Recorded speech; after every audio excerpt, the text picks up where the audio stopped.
কবরের চাপ থেকে কারা রেহাই পাবে?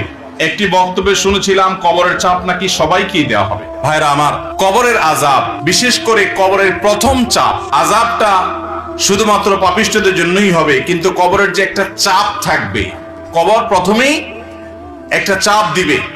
যারা কবরস্থ হবে না, বারজাখী জীবনে যে যেখানে তার ধ্বংসাবশেষ থাকুক, সেখানে একটা প্রেশার প্রত্যেকটা মানুষকে দেয়া হবে, একটা চাপ থাকবে। একটা হাদিসে আসছে নবী করিম সাল্লাল্লাহু আলাইহি সাল্লাম বলেছেন, এই চাপ থেকে কেউ রেহাই পাবে না। যদি কবরের চাপ থেকে কেউ রেহাই পায়, তাহলে সে সাদ ইবনে মুআজ রাদিয়াল্লাহু তাআলা একজন সাহাবীর কথা বলেছেন, তিনি পাবেন।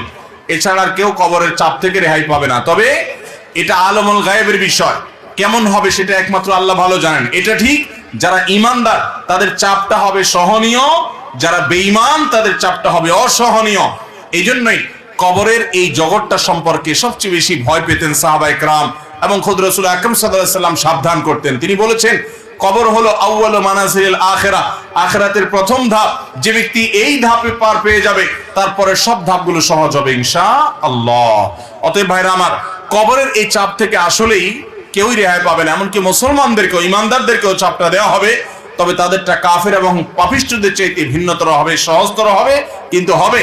সে হাদিস কিন্তু আছে, তার ধরন কেমন হবে সেটা একমাত্র আল্লাহ তাআলা ভালো জানেন। এই জন্যই কবরের এই জায়গাটা নিয়ে আমাদের সব সময় চিন্তা থাকা উচিত, পেরেশানি থাকা উচিত। বিশেষ করে কবরের যে আযাব হবে, সওয়াল জবাব হবে, এগুলো থেকে মুক্ত হওয়ার জন্য, বিশেষ করে আযাব থেকে বাঁচার জন্য আমাদেরকে কিছু আমল করতে হবে। যেমন যারা চগলখড়ি করে তাদের কবরের আযাবের আশঙ্কা বেশি হয়, এই জন্য চগলখড়ি ত্যাগ করা এটা কবরের আযাব থেকে মুক্ত থাকার জন্য পূর্ব শর্ত। আরেকটা হলো পেশাব থেকে ভালো করে পরিচ্ছন্ন হওয়া, পবিত্র হওয়া, ঘর বাড়ি জামা কাপড় শরীর পেশাবে মাখামাখি না করা, যত সম্ভব পেশাব থেকে পরিচ্ছন্ন থাকা। কারণ নবী রাসূলুল্লাহ সাল্লাল্লাহু আলাইহি ওয়াসাল্লাম বলেছেন, ইস্তানজাহু মিনাল বাউল, তোমরা পেশাব থেকে পবিত্র হও ভালো করে।